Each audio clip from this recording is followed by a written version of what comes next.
Welcome everyone to another episode of the Camper Report. We're a little bit late because of technical difficulties with my computer. It's just super slow, so I apologize. But we have 49ers first takes here today. And I mean, last time we hopped on, a lot of things were different. I don't know. It's been a few months, right? Because it was maybe Yeah, May when we hopped on. we've been trying to do stuff with either me not feeling well or Yeah. just things not working out schedule wise because I have a really odd schedule. Yeah. So we finally, it's been a little bit. We were in the midst of the was it post draft maybe pre draft? I don't know. It's been a I while. believe it was post draft, and it was, I can tell you exactly right now. It was like, let me see. Oh, it was like almost 2 months ago. Yeah. So it was Okay. like somewhere in June.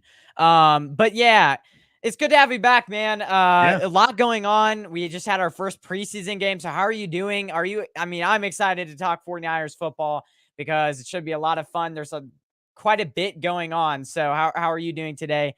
And yeah, glad to finally get this show with you back on. Well, I appreciate that, and I'm doing pretty well. I told you off camera or off stream that I'm up on having about a week or so off, so I'm Yeah. getting a chance to relax. The preseason game with what I seen because I was using the NFL app and I Yeah. had to buy that little preseason package because of where I live.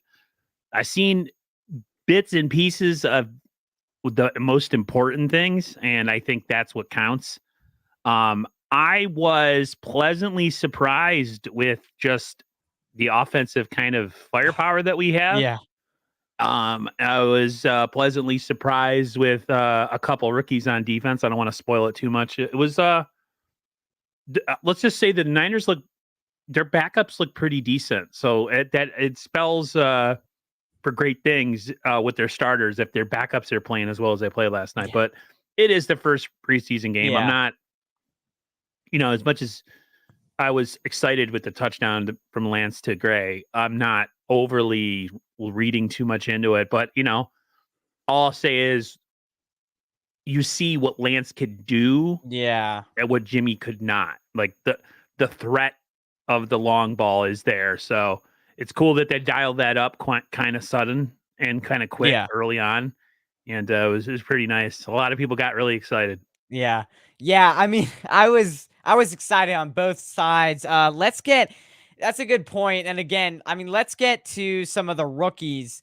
What were your grades, or what are some rookies per se that stood out for you?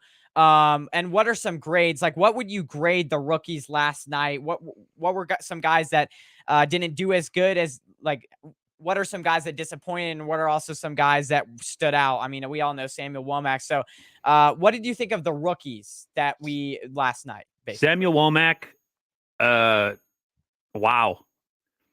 I know, people say, oh, he was going against this or he was going against backups. Whatever. He still made plays. He's an aggressive slot corner, and it was nice to see those two interceptions, especially the first one where he kind of wrestled it away. Yeah. The aggressiveness is something that I like. And then the interception where he undercut the route, which is like it That looks was like a pro. beautiful. That was like a pro move right there. Yeah. Because Mayo was my biggest thing with sometimes with the Niners corners is they don't turn their heads. Well, he Yeah. was in the hip pocket of that receiver and just pretty much ran the route for him, undercut it, nice interception. I saw a little bit of Drake Jackson before he got the stinger. He looks like Right. he's extremely athletic and can move really well for a bigger guy, for a bigger end. Right. Um, just the way that he wasn't juked out by that. I don't know what the quarterback was actually doing, but the Yeah. fact that he deflected that pass and then the other, one with him running him down from behind. If that kid can stay healthy and offer something off the edge across from Bosa, and we Yeah. have like a little bit of a 1-2 punch with Kamiko Ture, it'd Yeah. be interesting. I'm just I once I see injuries, I automatically become like, okay, put this guy away until the regular season starts. Those two are the two that I seen the Yeah. most. I'm trying to think. I didn't see much of Ty Davis Price because I told you the game was cutting in and out for me. Yeah. if I had to give 2 grades, I would give Samuel Womack an A minus, just because you can't give him an A plus, right? Yeah. That's too perfect. No. I'll give him an A minus just because it's preseason and he wasn't going against, starter level guys. And as far as Drake Jackson, I give him a, B plus. Yeah. It's hard. It's such a small sample size right now. Yeah. And with him getting nicked up yesterday, it kind of threw a damper a little bit on the preseason game. Yeah. It's tough, man, because preseason is it's preseason, and you're going to watch a lot of backups. But I guess the good thing about it is we're seeing the depth of this team, Yeah. and the best thing about the way we build a roster as opposed to like the Rams are really top heavy. They got elite level guys, Hall of Fame level guys at the top of their roster, but the more that roster trickles down is not as much depth. Whereas we maybe, we don't spend the big bucks. I mean, we resign our own guys and we spend the big bucks that way. Yeah. But the fact that we just sit there and we, our scouts find these hidden gems, like a Jordan Mason, undrafted free agent kind of guy. Yeah. It says a lot about the way we draft and develop guys. So, very impressed with what I could see with the app constantly flaking out on me last night. Didn't see much of Ty Davis Price just because, like I said, I was in and out. I really was super impressed though by Trey, even though he's not a rookie. Really got me. But yeah, Drake Jackson looked really good. Hope he can, get back from that stinger. And Samuel Womack to me is, if this kid can play like this against starter level guys, I mean, we're gonna be forgetting about the Shark really quickly. He looked really good.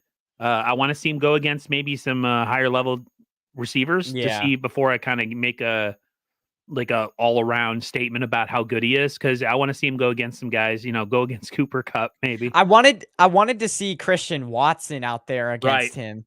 But go ahead. I just think that the preseason itself, it's great, and you get to see these guys flash, but you have to kind of keep in like the whole thing that's going on Twitter right now is context. And the context is it's one preseason game. They weren't going against starters. As awesome as that Trey touchdown pass was, again, it's preseason. It's against, guys that are backups. So, but still, you make the plays when they're called, and you should make them against, lower level guys. And both of those guys performed pretty well. I know that the next game there's going to be a lot of backups, and I know the last preseason game there might be a little bit of the starters. So hopefully the app works better the next time, and I can really give you a little bit more in depth. But it was just so hard. I was getting booted out so many times. Like I'd watch a little bit of the game, and then it would like kick me back to like the home screen of the app, and I'm just like, really? And then I was trying to get it on my TV, and for some reason it wasn't working. So. But I got to see Trey. I got to see Drake. I got to see Samuel Womack. And that's kind of, it sucks that that's kind of the gist of it, but that's kind of what's going on. I did see, I saw Kelts in the comments. I did see a little bit of Burford, and he was pretty impressive. He looked big. He can move earth. He can move heaven and earth, man. He is a big boy.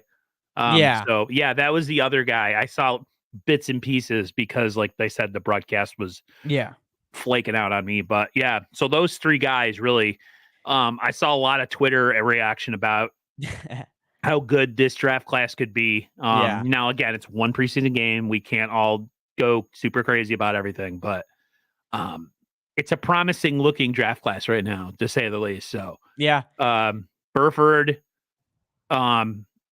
Samuel Womack, and Drake Jackson, those are 3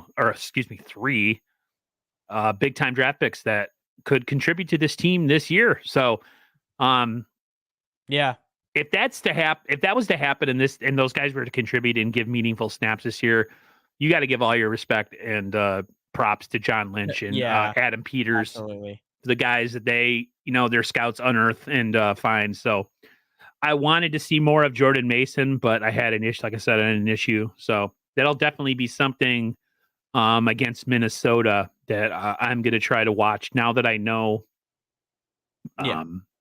who I've seen and what they've done, I could kind of shift my focus to some other guys and see Yeah. what they can bring to the table. What was your grades? I would assume you had more in depth because Yeah. I forget where you live again. So I live in Colorado, like 5 hours away from Denver. Okay. So, but I mean, I was watching it. I watched probably a good part of the first half. And then after the first half, I was kind of just not really interested anymore. I mean, in Yeah, a I'm few gonna be players. honest. That's how I am with preseason too. I Yeah. try to pay more attention Yeah. because of But I having mean, a YouTube channel. Womack was already out by that time, I Yes. believe. So the one thing I gotta say is Womack, I mean, his speed is amazing, and his length. It's just it fits in. I can't believe they found him in the 5th round, but it fits in perfectly to what they're trying to do with that man. With they're trying to move more towards the man-to-man Hmm. press scheme, and it fits in perfectly. I would have liked to see him go up against Christian Watson because that's speed for speed. I mean, he's really Christian Watson's fast as well, but his on like his off-ball skills of like looking back and his ability to just like track the ball and his natural coverage. He's just a natural athlete, and then he's very seasoned to be a 5th round pick. That's impressive to get that in the 5th round because Right. you're already a really good coverage person. I know it was against pretty bad receivers, and I mean, for a guy that Jordan Love was not impressed by him. Like if Man, man, I he's don't know how he went bad. in the 1st round. I do not know how he went in I the think 1st a round. lot of people were thinking that's how bad Trey was going to play from the way Yeah. everybody was talking about Trey in camp. No. Um, they gave me a picture of what I saw from Jordan Love last night, Yeah. and Yeah. it was completely opposite of what we saw. But yeah, for someone who's been in the NFL as long as he has, man. And if you go back and look, like I went back and watched that second interception that Womack had. That guy, he got beat at first, but then he recovered kind of and was able, like, he almost read the route. He ran the Hmm. route for the receiver and just recovered on top. And then it was slightly behind the receiver and it just went right into his hands. So, like, that was, it, some would say it was thrown right to him. No, he just did a really good job at being there when the ball came out of Jordan Love's hands. So that was impressive. I got to say, yeah, Burford looks big. And then TDP, he's interesting because he definitely, when I was watching him, he's impressive because he does have that agility, but he also has the Yeah. strength. Yes. Because like I think Boldy's breakdowns or whatever was breaking down a play. He pulled one time 6 guys, just like the whole pile was just pulling with him, and he was just pulling a bunch of guys with him. And then at one point he had a really nice cutback for 11 yards Yes. or something like Yes. that. So Yep. he was impressive as well. I don't know. He only averaged like 3.6 yards per carry. The one guy though that I would say, I mean, we could assessing the running backs as well. What did you see? Did you see anything from Trey Sermon? Because I didn't like that. I mean, for me, he wasn't that impressive. Trey Sermon. He looks like more of what we saw last year. It's not. I Yeah. don't really see anything that really pops out at me. Trey Sermon to me is I'm kind of pulling for him this year because I said last year towards the end of the season, one of my dark horse guys coming into next season is going to be Trey Sermon because everybody was so down on him, including myself. So, but Yeah. I didn't see a ton from him when he was in there. I did see him move the pile once Yeah. when he was running. I'm pretty sure it was him. It wasn't TDP. But Yeah.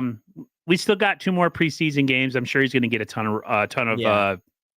time to play. So I'm not going to really Write him off just write yet. him Yeah. off just yet because I think he's an NFL level running back. It's just a matter of like what he is. His biggest issue last year was his ability to not one cut and go. He Yeah. did a lot of stuttering and dancing and didn't quite hit the holes like say someone like Elijah Mitchell who's completely different. So I'm not really down on him completely, but I need to see more. They have a Yeah. really deep running back room with the addition of Jordan Mason too. So like I said, if I could get that app to work next week when I watch the Minnesota game, Yeah. I can really hone in on what I'm looking for. it was really tough because it was like I'd be watching and I'd be like really into it, and all of a sudden it would just home screen on me, and I'm Yeah, just that like, oh my sucks. lord. There And then I was trying to do it on the TV, and it was like, this app is not working right now. I'm just like, are you kidding me? Truthfully, I missed the Danny Gray to Trey Lance because for some reason my NFL network wasn't it cut out or something like that. And so Trey Lance, that second drive, I missed that whole second drive. And then I come in as soon as he had thrown it, and I was like, dang. But then I looked at the highlights a second Twitter later. blew up as soon as Yeah. that play happened. And then it So was everywhere. I posted the video to my YouTube channel, not to try to say that I have, like, oh wow, look at this great content I'm putting out. I titled it what it was. It's got a ton of views. A lot of people reacted to it. I think a lot of people are just excited what Trey can do with his arm and the level of like where our offense could yeah. go. And I see Kelts in the comments. He says, does this team have a different vibe? Different It does. It does have a different vibe. Yeah. It looks like a team that could hit you with the run and beat you up, bully you, and then a team that can also at times take that deep shot, go for the big Yeah. play. So it'd be interesting to see Trey continue to work, get better, get more accurate. The biggest issue with Trey is not his mental game. Right. It's his ability to repeat throws and throwing motions and repetitive stuff with his accuracy. That's kind of where his crutch is right now, his Achilles heel. It's not the visual, it's not the reading the field. Right. It's just repeating your throwing motion and your mechanics play in and play out to get more consistent, Yeah. because he has the physical tools. He has the ability to throw the deep ball. He's got the strength in his arm, but it's the inaccuracy that's kind of like his consistency with his accuracy is kind of his Right. bugaboo. So I love to see him. This season's going to be great. This kid, I've never seen one guy get so much pressure put on him by a fan base and by people who just like to troll, like that whatever it takes cat, who somehow showed up in my comments on my channel and started. Yeah. I'm like, really? Where's this guy coming from? I don't know. I think from the Danny Gray perspective, I think he looks great. I don't know, there was some misconception, and maybe this wasn't from all people, but from a lot of like people, some people were saying like Danny Gray wasn't winning in camp, not having a great camp, not getting open as much. Well, this was a good day for him as well. This was a prove it day for him as well. That was one of the guys that I said in kind of like my pregame thing was like, this guy needs to have a good game. He needs to prove what he's made of. And he did. He really did. He got open twice, caught 2 passes, looked pretty good. So if he can do that against starting level corners, but he has a role in this offense. And he's going to be, I think him and Trey, that could be an impressive connection during the season. And another thing on that deep ball, there was no wobble on that ball. Like, it was pretty nice. So I don't even think I gave Danny Gray his props when we were talking about grades. No. He surprised me. You're right. From the camp reports and from what people were saying about him and what I saw were totally different things. So sometimes you have to do the thing of watching things with your own eyes instead of watching things through other people's words. Because I think a lot of us, when we don't see things and other people are at camp and reporting, we go and we base all our opinions on stuff that we haven't seen. And I'm not saying that the people that report this stuff aren't credible, because a lot of the guys we know, me and you know, and a lot of the people in the comments who have YouTube channels interact with, those people are awesome. Your Jacks, your Jason Apontes and stuff like that. But at the same time, sometimes you have to see things with your own eyes. And you're right. The reports coming out of camp about Danny Gray and from what we saw on the field were totally different things. So, and they said he likes to catch in traffic, which is something I heard that he had, like, there was some stuff in camp about him catching the ball in traffic. And then you hear the people in the broadcast say something totally different. And he looked good. His speed is nice. That breakaway speed, that corner was just like, forget it. I'm out. Bye. So, but like I said, you have to always, you always have to preface it everything with who they were going against. But at the same time, you make plays against the people you're going against, and they could have not Yeah. made the plays. I mean, what's his name from the Packers? Their quarterback was going against backups, and Yeah, backups, and he was looking he terrible. was horrible. Yeah. I'm like, man, that wow. The way, like I said, the way people were talking about Trey in camp, I thought the way he played Yeah. is the way that Trey was going to play, and Trey played completely. Now he only threw 5 passes. Right. So everybody's got to calm down a little bit. But hey, when he was on the field, he looked good. And Go ahead. you see the difference in his game and Jimmy's, the things we could do with our offense. You know, the differences and I'm trying to think of the word, like you could take the top off off a defense. Right. With him at quarterback, or at Jimmy, it was more of a methodical, throw underneath for 5 yards and hope the receiver breaks it for another 6, where we might still see some of that, but we're going to have the ability to have defenses backing up, because now we have the ability, if Trey can be accurate and repetitive, hit a guy like Danny Gray and with a beautiful pass. So it's exciting. We have a really good team and we're really deep. But I think everybody needs to kind of like calm down and realize that like this kid's young. Yeah. And there's going to be some growing pains for sure with Trey Lance. So everybody needs to get ready. But I'm not going to lie. I caught myself going crazy when I saw the touchdown too. So yeah. And this guy makes a great point. I've never seen you in the chat before, Rome33. So salute to you. Thank you for coming through. But the step up in the pocket and the pocket present was great to see. That is one thing. Mm-hmm. Like, let's talk about that for a second. I feel like last year, beginning of preseason, we did see a little bit of struggling. Like earlier on, he played like what? I don't know. He would play that first game. Was it against the Chiefs? Yeah, he looked jittery. Jittery, yeah, and he was a as little if bit he nervous. wasn't sure in the pocket. He took a while to read what he was seeing. And he had a lot more command this game. Dude, that step up and scramble that he got, where that was nice. Beautiful. That was nice. And he slid. Everyone was like, I hope Trey Lance learns how to slide. He slid, and it was a beautiful slide. Yeah, it looked great. Like I said, I don't want him to become a running quarterback, but the ability to move in the pocket and get away and get a first down. I mean, look how bad our defense has been plagued by running quarterbacks or quarterbacks that can extend plays, like Lamar Jackson, the year we played the Ravens, or Russell Wilson or Kyler Murray. Those guys drive us crazy, right? So I'm all about inflicting that kind of headache on the rest of the league too. That my only fear that when you have a quarterback that can move around and scramble is that the injury thing. But it's football, you got to play. But yeah, you're right. His pocket presence looked a lot better. That step up and throw to Gray was beautiful. The scramble up the middle was beautiful. No hesitation. He was gone. So, because remember last year when he would scramble a little bit, sometimes he looked like he didn't want to run. Yeah. Like against that first game in the Cardinals game. He was going like lateral on the line of scrimmage. Like he wasn't being decisive whether he was going to take it and go or whatever. So that was nice to see yesterday. It was very, very, his conviction was there. Like he took off and it was beautiful. Yeah. So yeah, his presence definitely in the pocket looked great.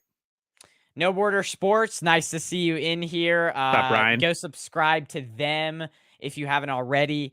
But yeah, that's important to remember. Is he definitely has improved. He's gotten a lot more confident, has a lot more command, and the team was rallying around him. That was really important too.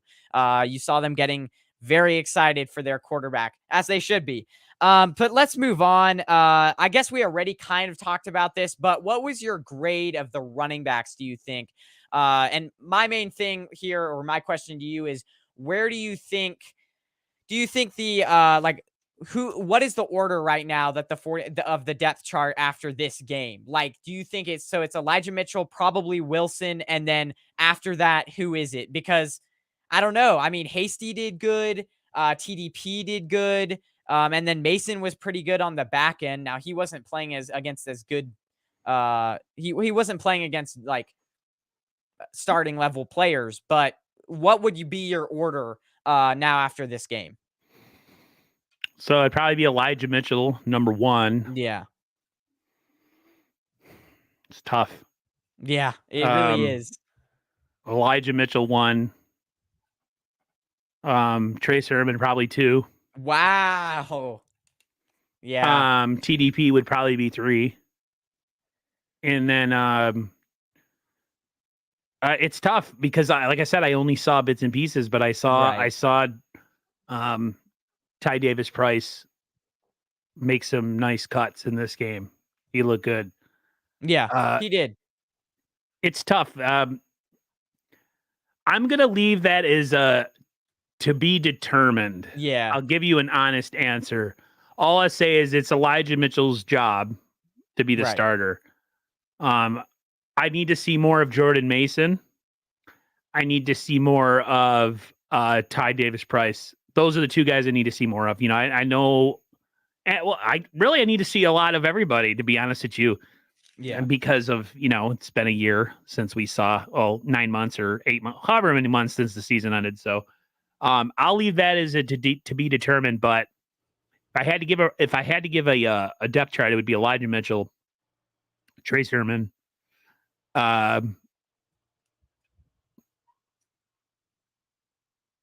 Jeff Wilson Maybe. Jr., Yeah.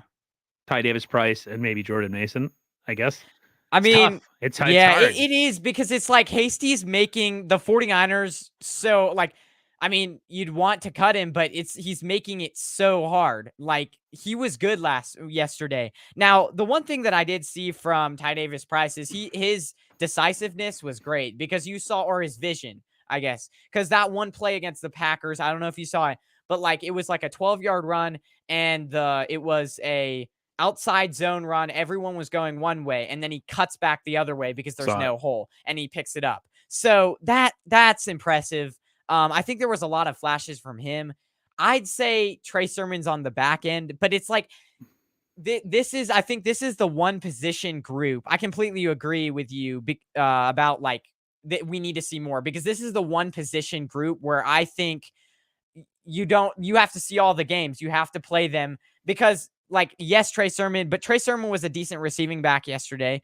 You have to see more from all of these guys because Trey Sermon did struggle, but then you had Kyle Shanahan coming out and saying, oh yeah, we liked what we saw from him. And then TDP showed flashes. Mason was good. Hasty was good. So it's like when it comes down to cut down day, this is the one position group where they're going to need all the time to make their cuts because they don't know who they're going to cut. And frankly, I thought at the beginning it was going to be Hasty that they're going to cut and Mason.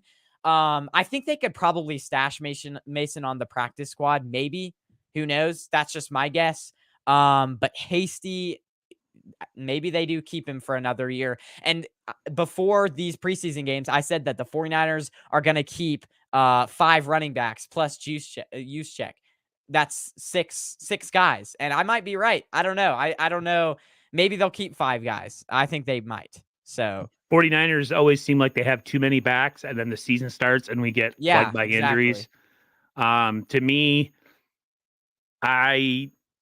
my guy to go was JaMychal Hasty too. And I felt like they might carry, what did you say, 5 running backs? 5 running backs plus use check, which would be 6, would be 1 more than they usually do. That would be interesting. I don't know if they would carry 5 running backs, maybe 4. And you're right, they could stash somebody on the practice squad. Like they did to Wilson. Mason could be the Wilson of I've been a big Jeff Wilson Jr. guy for a long time, but he's had his injuries. Maybe they cut him. And he could be someone. A lot of people who I talked to were like, there's no way Jeff Wilson Jr. is getting cut. Yeah. Just because of what they saw in camp. It might have been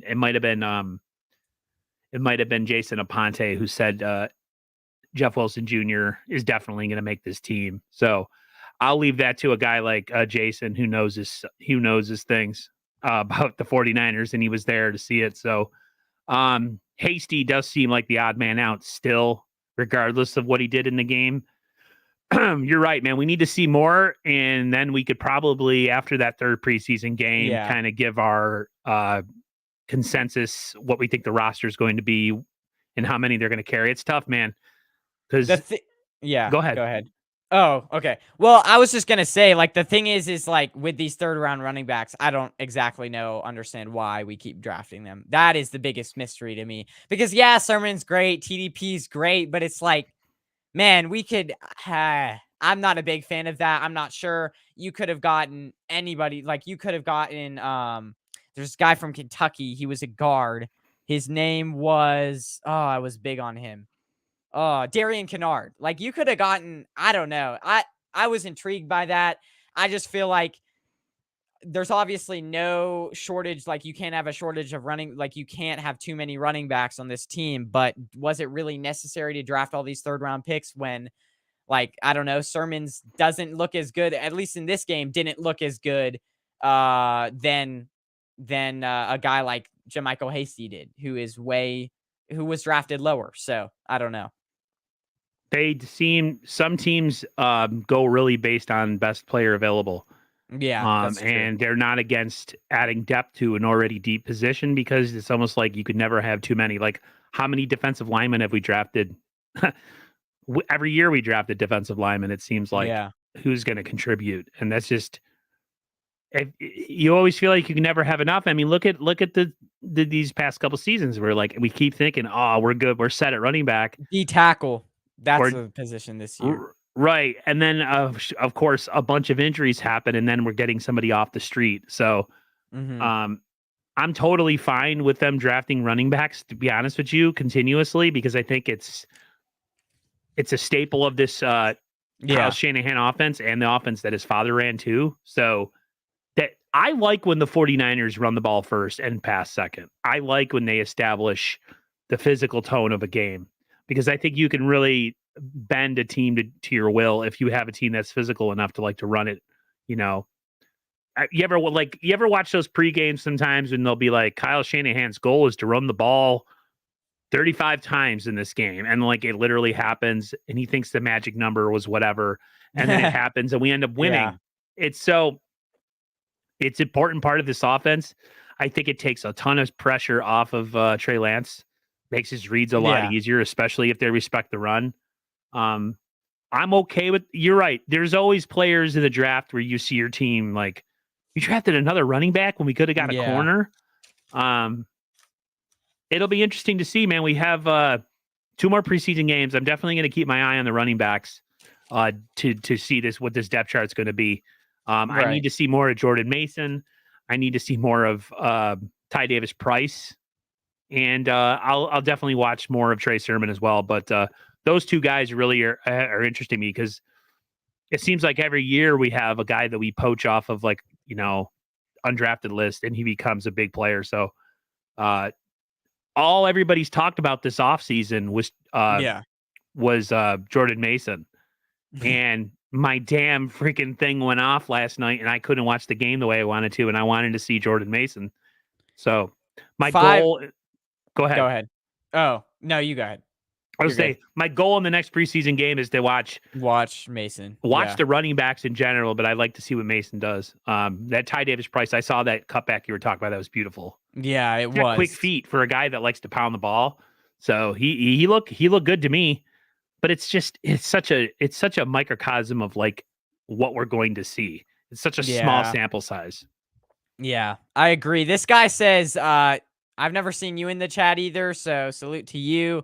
My 4 running backs, Eli, Wilson Jr., Hasty, and TDP. That's actually a really good list. I don't know. I wasn't impressed by Sermon. Hasty had 6 yards. Now, the thing with Hasty is he does have injury issues, and it's like he does good in these preseason games, but then I feel like he falls off in this. Like, I don't know. It's interesting with Hasty. He's very, I don't know how to explain him, but he Hot does and good cold. in yeah, hot and cold, just really, yeah. So, but I don't hate that one. And then going back to the Trey Lance, this guy says real NFL QBs feel the pressure without seeing it, and he did it. Yeah. Yes. Yes. Like one of the things that I used to love about guys like Montana and Young, is their ability to feel what's going around in the Yeah. pocket around them and move accordingly in the pocket. They weren't scattershot. They didn't, throw inaccurate throws. And I don't know. They just had a sense of where the pocket was and where to step up into it. That's going to be And important with this Trey, year. that's a huge part of his development too. Is if he can feel that pot, like you're right, that the pressure that happened when he made that run and almost got the first down, that was very savvy. That was very impressive. I hate seeing quarterbacks running and when they don't have to, especially after what we heard would happen with Zach Wilson. I was like, oh please God, don't. But he had enough open field around him, and he had the mindset to drop and hit that knee. So. Yeah, that was a very, very Rome 33. That was a very real NFL QB move with the way he was able to feel the pocket crumbling kind of around him, not necessarily up the middle, but like around the edges. So yeah, I agree. Yeah. Real quick to the defensive line.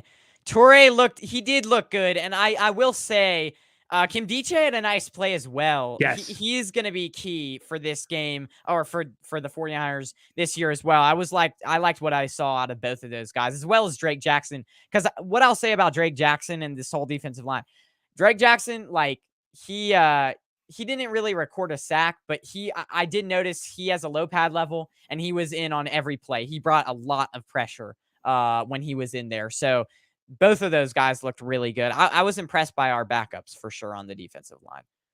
I'll tell you, man, like it's you get to these preseason games and you have a lot of guys that you don't know on the field. But for all of us, like me, yourself, and anybody who has a YouTube channel, even people that don't have a YouTube channel, we have so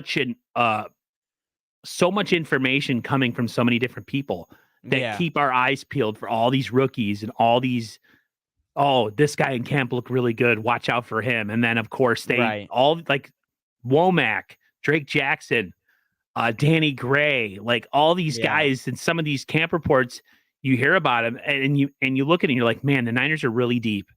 The Niners have really nailed it in this draft so far. A lot of people are jumping the gun right now and talking about how the Niners might have had one of their best drafts so far. I say, calm down, everyone, and let's play our 2 other preseason games and let the season happen before we kind of put up a proclamation like that. But it's definitely promising for guys to stand out. I mean, man, Womack, 2 picks. You're right. That second pick where he almost undercut it and almost like he ran the route for the receiver. That was a beautiful interception. Yeah. And again, Jordan Love, when Drake Jackson was in there, when they had those guys in there, he was feeling it. Like, you could see he was trying to get it out fast, and that was making him make poor decisions. So that was impressive for sure. So let's get to the next one. I know this is one. Hold on, let me see. Did you get a chance to see the O-line last? And it's tough to scout something like the O-line because it's not really a featured position like receiver. You know, you're not seeing it all the time. Not like running back, receiver, quarterback. But did you get to see a chance? We obviously talked about a little bit about Burford. What did you see, I guess, from the O-line? I mean, if you saw any, it's tough to really evaluate that position in the preseason. I didn't really pay attention to the offensive line too much, but I did see Spencer Burford kind of ragdolling some people out there, and he looked very impressive. Yeah. Like, it's hard because, like, again, we have to keep remembering that the level of what the guys they were going against last night. So, but yeah, Spencer Burford looked good. Offensive line didn't look too bad in pass protection, to be honest with you, from what I seen. But it was hit and miss with what I was seeing because of that damn app. So, other than Burford, I really didn't catch too much of what was going on offensive line was, but Burford was very impressive. Definitely could see him starting on this offensive line at right guard with Aaron Banks playing at left guard. And of course, I think we saw pretty much our starting offensive line out there minus Trent Williams. That's great. I'm a little nervous about what's going on with Mike McGlinchey right now. Yeah, he didn't look great. Yeah, his knee. Because I think it's important as much as we get on him for his pass protection, his run blocking has always been kind of a strong suit. Yeah. So I don't know. He hasn't played in a long time. He's never, I mean, a lot of us are not always the biggest Mike McGlinchey fans.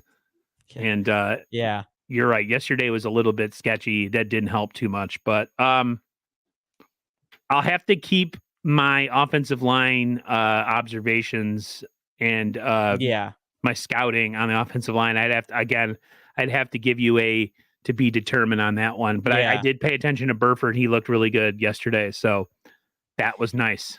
What I will say is don't ever put School on the field again. I do not want to I've see never him. liked School. I don't That understand what. was terrible. I posted a video of onto my YouTube channel of School, and basically the guy just sideswiped him. Yeah, that was bad. That was I would rate him a D. Like that was really bad. I would say like with the Trey Sermon thing, there was one run that was like really blown up, and it's because the right side collapsed. And what I did see is Mike McGlinchey completely missed a block in the second level. Like he tried to go up to the second level, and then the guy like I don't know, he just got beaten by speed. Like it wasn't too great for him either. The right side obviously definitely collapsed a little bit, and that's why we're talking about like Trey Lance. He needs to have that pocket awareness for this year because if there's that pressure in his face, yeah, he's gonna need it. The one thing that I did no missed snaps by Jake Brendel, so that's good. I mean, at least you didn't have a bad snap by Brendel. Now there was later on in the game by Keaton Sutherland a bad snap, but I mean he's not going to make the team. So I don't know. I think this team looked. I mean the right tackle, School. There would have been a lot more sacks if they would have kept him in any longer.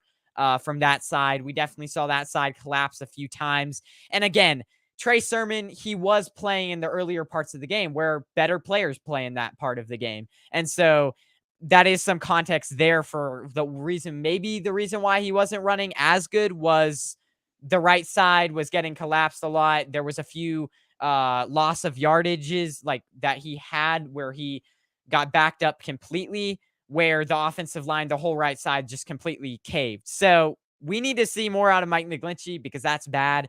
Again, Riley Reef. This is something that I've been saying for so long, but Riley Reef still is out there and he plays right tackle. He plays tackle. So if they get rid of Jimmy Garoppolo, if they have some cap space to spend, you could probably get him on a veteran minimum, which would be amazing because he's old, but I feel like he'd be a good replacement. I don't know. But yeah, Brendel I didn't see anything bad from him necessarily. I just think that yeah, School and McGlinchey were two concerns yesterday. So I think with the injury to uh, uh, backup center, yeah, you know who I'm referring to. yeah. Wait, is it Brunskill. Brunskill? Wait, that's why he wasn't playing.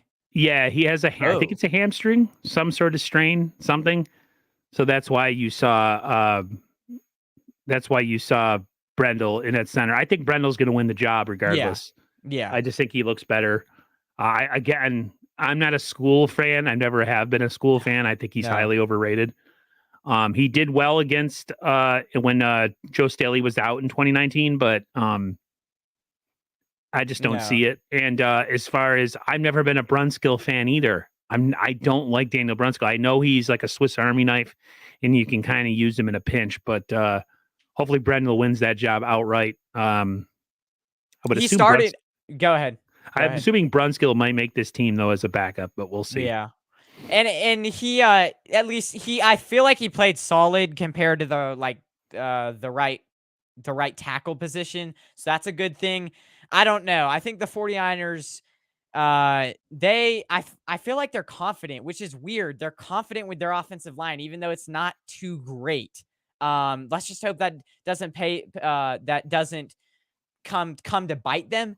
I think when they play the Vikings in that joint practice, that could be key because I think maybe they'll realize when their offensive line, their right side is continuously getting beat, that they need somebody to plug that. And maybe Riley Reef is the answer. I want to know what you guys think, chat, because that's interesting. Should we get Riley Reef? I mean, that's a question to you. He's old, but he used to be good. So that's my question to you. Do you think we should go after a player like that? I would never be against if they are able to free up some money with Jimmy Garoppolo moving on. Yeah. To always, look to bring in a veteran player, especially maybe if it's an offensive lineman. It is a concern with the young quarterback to have a one side of your line caving in on a continuous basis. Did that a lot yesterday. I don't know. McGlinchey, maybe he just needs a little bit more time to settle back in after being out so long with the quad. I feel like this offensive line is pretty much set what I think it's going to be. I think it's Aaron Banks at left guard. I think it's Trent Williams at left tackle. I think it's Brendel at center. I think McGlinchey's your right tackle. And then left guard is Spencer Burford, I think. Am I right? Burford was good. Yeah. So I think we're seeing, even though we didn't have them all on the field, I think we know what the starting offensive line is going to be. But yeah, the right tackle is definitely a concern for me. Yeah.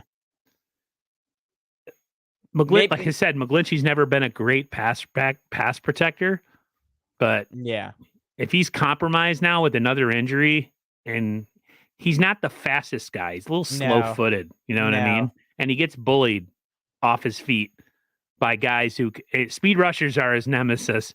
It sounds bad for an offensive tackle to have all these weaknesses, but he is the best of what we have right now. I don't know if the Niners are going to go into that free agent pool and look for an offensive lineman, but I'm down with what you're saying. Bring in a veteran guy who can start if you're having that many problems over at the right tackle position. But I just don't think that's going to happen. I think it's McGlinchey's job by default, really, and maybe he just needs a little bit more time on the field to get reacclimated, because a quad injury is a pretty serious injury, and he was out a really long time, and that was probably his first game reps in quite a long time. It's different with training camp. Game reps are completely different things. So I'm pulling for McGlinchey to play better. I hope his injury isn't that serious. But I really think the offensive line is pretty set in what it's going to be. As much as I would love for you to be right and them to make a move on, say, a veteran offensive tackle, I just don't see it as a realistic possibility. But who knows? Maybe we're wrong, or maybe I'm wrong. So Banks. I need to go back and look at Banks and what he did. I'm not really sure about that. Another guy that I don't really know if he played was Mills. Maybe he played with like the third unit later on in the game. But apparently he was having a good camp. Jordan Mills, the guy that they signed like a week ago. So I'm not sure about that. But let's get to the news that Jimmy Garoppolo, everyone doesn't nobody likes talking about him. But he keeps getting in the news. Some way, somehow, Jimmy Garoppolo. So my question to you is, Jimmy Garoppolo possibly, okay, again, we thought that the Jets might make a move, but now it's looking like Wilson won't miss that much time. But I haven't really, and this might be old news about Deshaun Watson. Obviously, it was appealed, or is that the right word for it? The suspension was appealed. I think they appealed the suspension, or they're going in with an separate, I don't know, an out, like the NFL's looking into it because they think that the suspension is way too short. Because it was like I think it was like a separate person that they put it before, a judge or something. And they want the league to really look at it and have the commissioner have kind of the final say. You're asking about Jimmy Garoppolo to the Browns. I still think it's the most realistic thing, because everybody jumped the gun last night about the injury to Zach Wilson.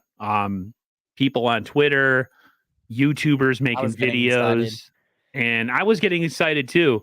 And I was like, here we go. It's going to happen. I was telling my brother, I was like, yo, he's out for the year.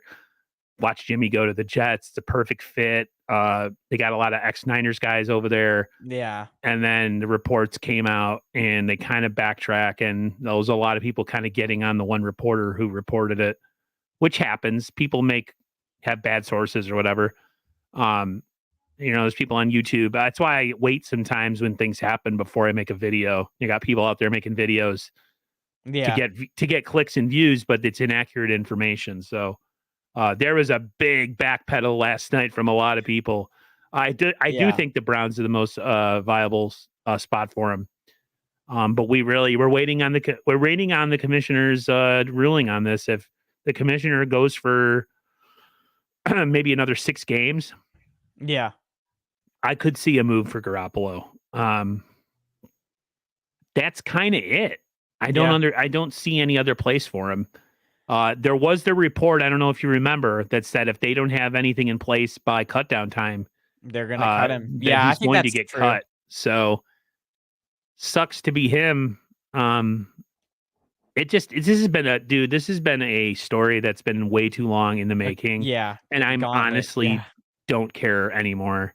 Every time we do the NWO podcast, Beto always gets really tired and sleepy when we start talking. He hates the Jimmy Garoppolo situation. yeah, He's yeah. always like, oh, It's tough because it's like, again, my take on it is like, if you're the Browns now, how much better is Jimmy Garoppolo really with Jacoby Brissett? And my ideal thing is the 49ers get Jacoby Brissett back, but I know that wouldn't happen because let's say Jimmy Garoppolo gets injured week 5, and then now you're stuck with Josh Rosen, and you're even more screwed. But let's say with Jacoby Brissett, he does get suspended 10 to 12 games.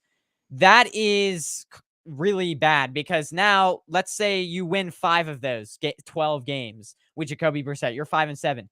The way this AFC, or even let's say you even win half of those games with Jacoby Brissett, you're 6-6. And you're 6-6, 12 games through. In the AFC, it's you have to be a 10-win team at the very least to win to make the playoffs. They can't afford that. And this is a team that is obviously, we've heard it from a lot of people, very, very, very ready. Now, I don't know if you would want to take a risk on Jimmy Garoppolo when you've got Jacoby Brissett, and how much really better is that? And I can look up the Browns schedule right now to see how hard it is. But yeah, maybe I just think if he, like some people were saying, oh, it has to be the whole season for them to trade for Jimmy Garoppolo, not 12 games, the whole season. But now I'm thinking, well, maybe it doesn't have to be the whole season, just has to be 12 games because the way the AFC is structured, I mean, you could lose 7 games and be out of the playoffs. So, yeah, I'm looking up the Browns schedule right now though because that's interesting. Yeah. I So, think Garoppolo's a better quarterback than Jacoby Brissett, personally. right. I think that what was so intriguing about him possibly going to the Jets is that I think his old quarterback coach is over there. Yeah. And of course, the defensive coordinator, Robert Saleh. Yeah. I think it would have been a perfect fit for Garoppolo to go to the Jets as far as that goes, because the offense is super familiar. He already knows it. It would just be more or less having to learn the guys that he's playing with and, just get acclimated to the team. The Browns have a more talented roster than the Jets. But yeah, I can't see the Browns making a trade unless they know it's going to be a Yeah. substantial amount of games, if the whole season. If it's 8 games, then maybe not, but I think if it's 10 to 12, then yes, probably. Here's their schedule, and it also depends on schedule. Panthers, they're a decent team. That's week 1. Jets, Steelers, Falcons. This is actually pretty easy. That's decent. And then you get Chargers, Patriots, that's pretty hard. Ravens, Bengals, Dolphins, Bills, Buccaneers. That's from week 5, I believe. Chargers, Patriots, Ravens, Bengals, Dolphins, Bills, Buccaneers. That's 7 weeks of I don't know if Jimmy Garoppolo helps with that stretch either. To absolute be terribleness. So that's something to note there too. How hard is this schedule? And wow, that's rough. that is a That super rough schedule. you have the first 5 weeks great, but then after that, it's just like, oh my, wow, that's bad. So that's tough. David Villo, yeah, sorry, Villa, my bad. Villa says, what up? And then G Rod, I thought Purdy really looked in control at the end of hold on. At the end of the game, At the end of the on that game, he drive at the took end. Okay. command, looked natural and threw real well. Yeah, what I don't know, Purdy, I wasn't watching too much. He made his throws have no zip on it. That was crazy. It took like seconds to complete a 20-yard pass, but yeah, he did have a little bit of mobility, which is going to be key for sure. Yeah, Purdy's like throwing paper airplanes out there, man. I don't know how well that translates in the NFL, especially with in cutting routes or Yeah. uh, out, throws to the sideline. I'll be honest with you, I'm not super enthusiastic about our backup quarterback situation. I feel like our backup, why does everybody's name escape me when I go on live stream? Sudfeld. Sudfeld. That man can't get away from pressure. Yeah. He's like a statue back Purdy, there. So if you could take them and put them together, they'd make a solid backup. Yeah. Purdy can move, but he can't throw. And Sudfeld can throw but can't move. So but guys have made good points. I heard Jack Hammer and Jesse get into this kind of a little bit of an argument. What would you rather do? Would you rather spend money and keep someone like Garoppolo and put assets toward them, or be like every other team that's got a really high level quarterback and it's either, high level quarterback or bust, Like if Mahomes goes down, the Chiefs are beat. If the Bills lose Josh Allen, they're beat. If the Bucks lose Tom Brady, they're beat. So there's two ways to look at it. Put assets into other areas of your team and just go for it with the quarterback that you have, or waste assets and keep a good backup when you could maybe make a move to sign an offensive lineman or make a trade at the deadline and sign another edge rusher or receiver. You know what I mean? So it's kind of crazy. I'm kind of at the mindset that you just got to go for it with the quarterback that you have. Yeah. I don't want Jimmy on this team. I think his time is gone. But yeah, Purdy looks, there's a reason why he made to Mr. Irrelevant. You know what I mean? It wasn't an accident, but we'll see. We got a couple preseason games left. Yeah, could be. I just think the 49ers are in an interesting position with Jimmy Garoppolo, because it's not like backups usually cost that much in the NFL. It's just that they have a history with him, so he costs a lot. But guys I don't know, I look at teams like the Chargers with Chase Daniels. That's a good backup. He's pretty cheap. But yeah, a lot of teams, if you're a good quarterback in the NFL, you really shouldn't need a backup. Unless you notice a lot of those teams who have really good quarterbacks, they're all in on that quarterback. And like Jesse was saying, once that guy goes down, your season's pretty much over anyways. Right. I mean, that's true. You can't have it all. Yeah. You could have a middle of the road guy like Garoppolo and then have a decent backup behind him who's a draft pick, who's got promise, because that's the only way that ever works out. But there's so many other areas of need on a team that you could put assets into, and to keep someone like Garoppolo, you're right, for the amount of money that he makes is just ridiculous. It is scary, though. I'm not going to lie. Watching the two of them as backups is definitely a cause for concern, but that's just the way that it is. I mean, the 49ers are in a window right now. They have a young quarterback who doesn't make a lot of money, and they could spend money in other places. And one of those places isn't backup quarterback. You don't put any more money into that position. So, yeah, it's a good point. You'd like to. Again, I feel like in this day and age, maybe with COVID, that new dynamic there, where there's more of a risk that they don't miss a game. But who knows?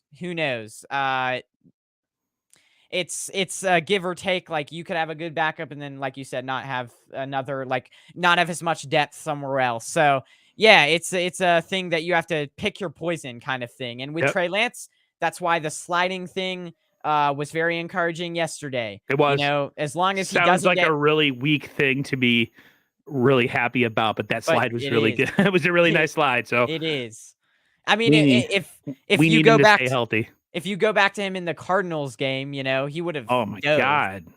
And what was him with that game? Larry Krueger was so upset with the way that they were running him in that game. Yeah, the fact that he got hurt in that game because they were bro, slide. Don't call a power run play at the goal line with your quarterback. Give it to one of your damn running backs.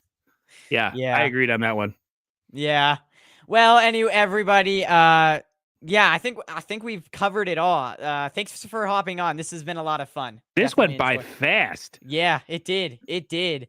I was looking at minute 30 and I was like, wow, we've already been on this topic. And I mean, there's a lot to talk about. So thank you for coming on. This was enjoyable. And No thanks. problem. Hey, and guess what?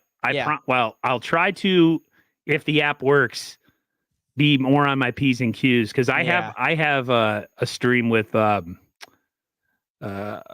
Jay and the Bay on Sunday, and then we're going to run into the same situation. Yeah. I'm going to go see if there's replays on the game and go back and watch certain sections that I missed because, like I said, the NFL app was the way I watched it because I live on the East Coast. 49er preseason games, you're not going to get them. You're going to get No. Bills. I'm in Bills country. So I had to Yeah. use the app, the NFL app, which you have to pay for the preseason package. And so I did. And of course, it screws up and faults. It breaks down while I know I have a stream the next day where I know Right. he's going to ask about certain questions. I'm looking at your questions and I'm like, oh, God damn it. Yeah. This freaking stream. Like I was very, very, very mad last night. But Yeah. yeah, oh, go ahead. No, you go ahead. You go ahead. I had a good time.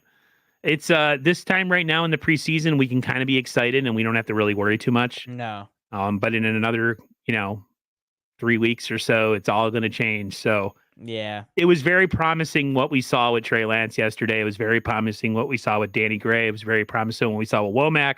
Very promising what we saw with Drake Jackson. Looks like it's just a shoulder stinger. They dodged a bullet. Yeah. The running back room to me is still Elijah Mitchell's, and then we're still 2 more games to see who that depth chart's going to be. You're right. We have a lot of us have a lot of differing opinions on what that depth chart's going to be. Yeah.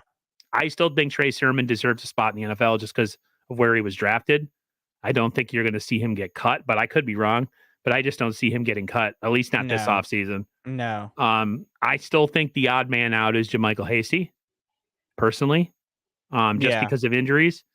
And I think Jordan Mason ends up on the practice squad. And I think Jeff Wilson Jr. still makes this starting roster because I'm a big Jeff Wilson Jr. fan. And that's the reason why he's going to make the roster. No, he's a really good player. He just needs to stay on the field, stay healthy. Yeah. I mean, Sermon's dealing with, Elijah Mitchell's already dealing with something anyways right now. That's a little concerning. I'm like, geez, dude. He just seems to be dinged up all the time. So you see why they make these moves and they draft these running backs, and you get upset yourself. Yeah. Ben. And, I drafted another running back, but now you see why.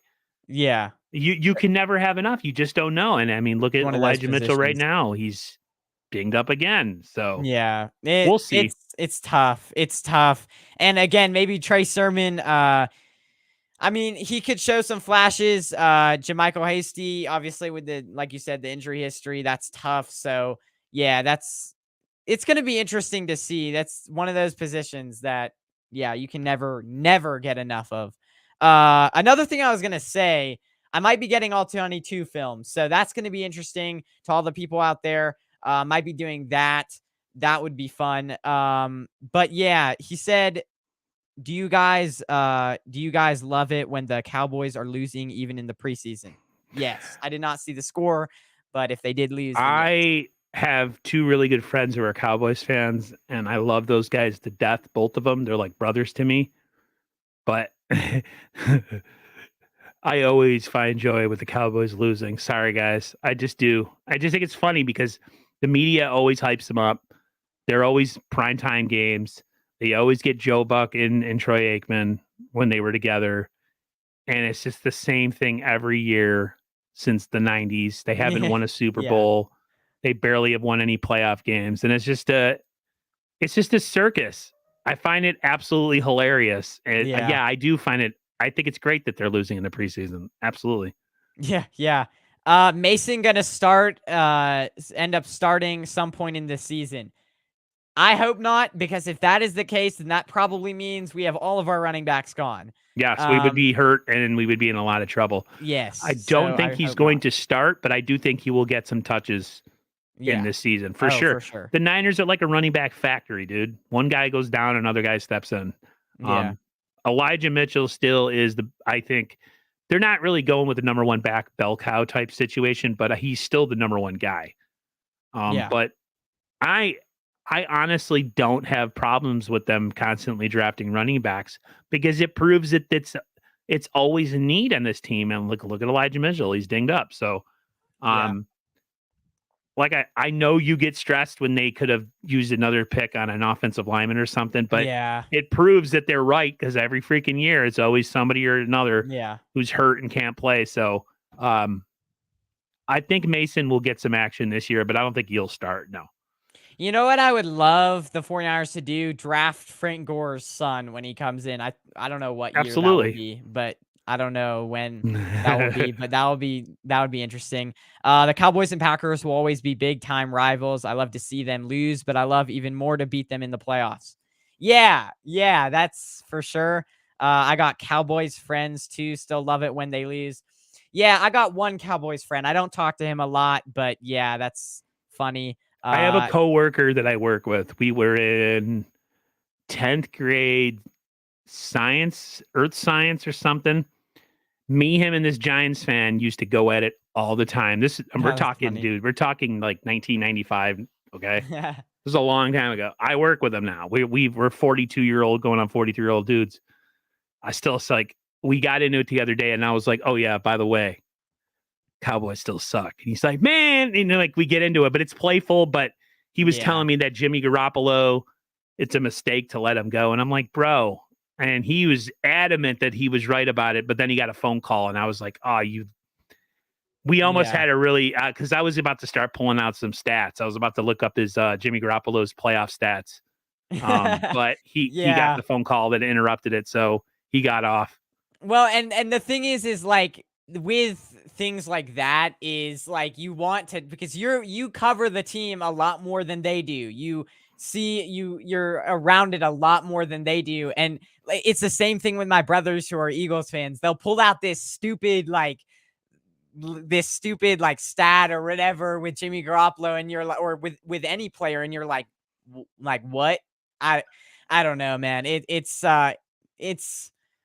whatever. All people got is the Jimmy Garoppolo just win stat. Yeah. But they don't take into account, he was like, man, Jimmy got you to that Super Bowl. I'm like, Jimmy didn't get us to that Super Bowl. He helped us in the regular season, but in that playoff run, the Minnesota game, they took the ball out of his hand. Yeah.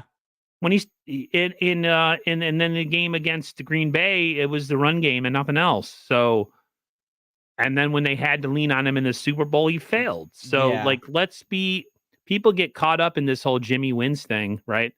But if you actually watch the games with your own eyes, you can see what you're seeing. I had a girl who I used to work with. She's married and is a teacher now, but she texted me during the Super Bowl. She's like, man, your quarterback sucks when we were losing to the Chiefs. And this is just a person who doesn't follow the team. We're talking about a Ravens fan who barely watches football. She's into football, but she's not like a football fan. And that was her observation because she was watching with her eyes. She wasn't watching with her heart, and she wasn't watching with statistics. So I thought that was hilarious. And that's another thing. Like he's won 4 playoff games, but he hasn't really thrown it a ton. Yeah, it's good quarterbacks find ways to win in the playoffs. Like in the regular season, it's possible, but good quarterbacks find ways to win in the playoffs, and let's hope Trey can do that. So that's teams sometimes have to put it on their quarterback because maybe their defense is having a rough day. Yeah. Jimmy wasn't the guy that could take the team by himself and drive us to a victory. People will say, well, Trey's not yet.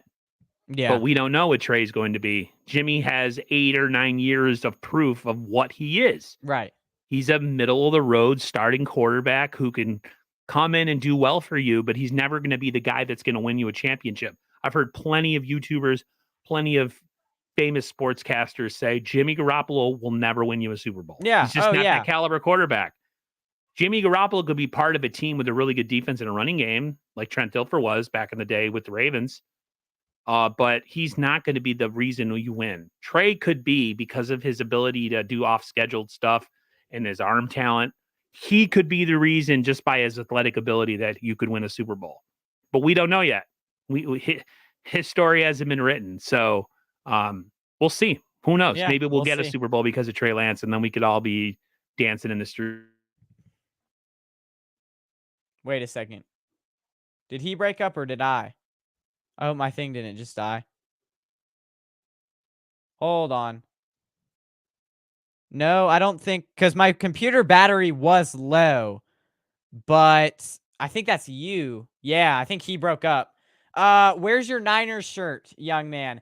Yeah, I do have a Trey Lance jersey. I wear it sometimes, but and sometimes I'll wear my hat sometimes, but sometimes I just like to go with the good old polo shirt. So there's your answer right there. Oh, you're back. You're back. Yeah, it froze out a little bit. Okay, you're good. You're totally fine. And I do have a 49er shirt on right now. Thank you very much. Yeah, I wear it sometimes, but like I'll wear it on game day. But like sometimes I just like to rock the polo shirts. So I have enough 49er hats and t-shirts to be all yeah, right. I just I figured if I was going to be on stream, I have to at least have a matching shirt yeah, and, hat kind of combination. So, yeah. I mean, I have a Jimmy jersey. I'm planning to probably burn it when he gets traded. So, and then that would be funny if he came back. We picked him up later on in the future. That would be hilarious. he's like got ashes and there's like parts of the numbers still there. He tries to glue it back together. It's just like, let it go, dude. Yeah. Well, guys, this has been a lot of fun. Thank you for your time, 49ers First Takes. No problem. It's been a lot of fun, and we will see you guys soon because there's going to be a lot of 49ers football from now. I saw a crazy thing real quick before we leave the other day that last Sunday was the last Sunday that we will not have that we didn't have football till February or whatever. Nice. So that's going to be exciting. That's always a good thing to have. And if the Niners have a successful season, it'll be even better. Yeah. So anyways, everyone, we will see you guys soon. Thank you for all the support in the chat, and big round of applause for 49ers First Takes. We'll see you guys again soon. Peace out, guys. Have a good rest of